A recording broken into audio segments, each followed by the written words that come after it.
Kenapa kita bisa melihat? Karena punya mata. Loh, kok gelap sih?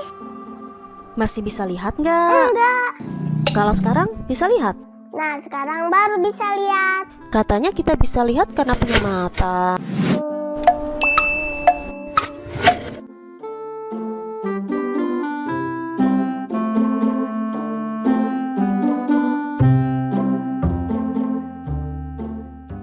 Halo adik-adik, hari ini kita akan mempelajari materi tentang cahaya. Memang betul kita bisa melihat karena punya mata. Tapi jika tanpa cahaya, maka mata tak mungkin bisa melihat. Nah, untuk memperdalam materi tentang cahaya, ayo kita bahas sifat-sifat cahaya terlebih dahulu. Sifat cahaya yang pertama, cahaya merambat lurus. Bukti bahwa cahaya merambat lurus terdapat pada lampu senter atau lampu kendaraan. Tujuannya agar orang yang melihat bisa fokus ke satu titik. Sifat yang kedua, cahaya dapat dipantulkan. Misalnya, seperti kita yang sehari-hari suka bercermin. Bayangan pada cermin adalah hasil pemantulan cahaya. Ada dua jenis pemantulan cahaya, yaitu pemantulan teratur dan pemantulan baur atau difus. Pemantulan teratur terjadi jika cahaya mengenai benda yang rata, licin, dan mengkilap, sehingga hasil pemantulannya akan teratur atau lebih rapi. Kalau digambarkan, sketsanya seperti ini. Ada sinar datang mengenai permukaan yang datar, akan dipantulkan dengan teratur. Contoh pemantulan teratur adalah pembentukan bayangan pada cermin. Kalau pemantulan baur atau difus terjadi jika cahaya mengenai benda yang permukaannya tidak rata, bergelombang, dan kasar. Hasil pemantulannya menjadi tidak teratur, seperti digambarkan menggunakan sketsa berikut ini.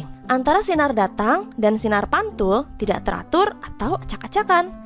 Contoh sederhana saat kita melihat bayangan sendiri di air. Pasti tidak sebagus melihat di cermin kan? Masih berkaitan dengan pemantulan cahaya, terdapat hukum pemantulan yang dikemukakan oleh Snellius.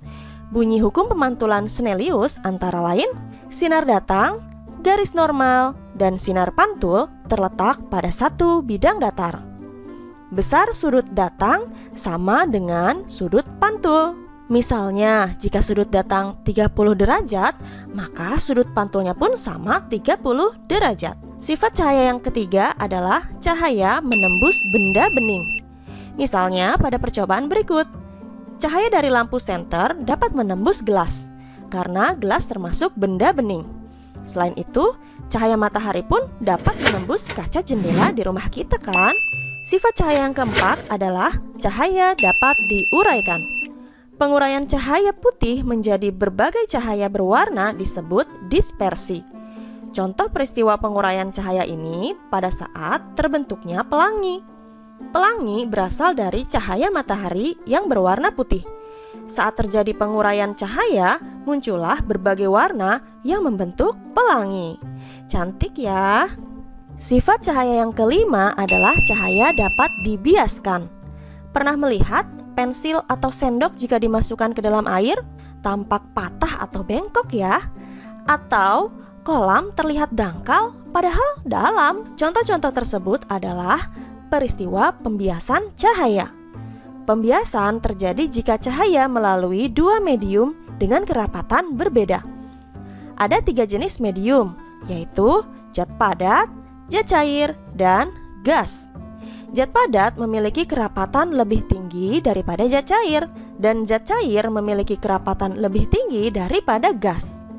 Jika cahaya melewati medium rapat ke kurang rapat atau renggang, maka cahaya akan dibiaskan menjauhi garis normal. Perhatikan gambar berikut.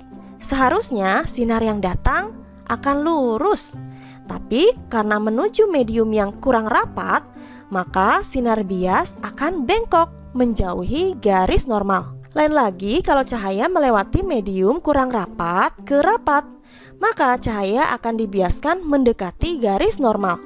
Perhatikan gambar. Sama seperti tadi, seharusnya sinar yang datang akan lurus. Tapi karena menuju medium yang rapat, maka sinar bias akan bengkok mendekati garis normal.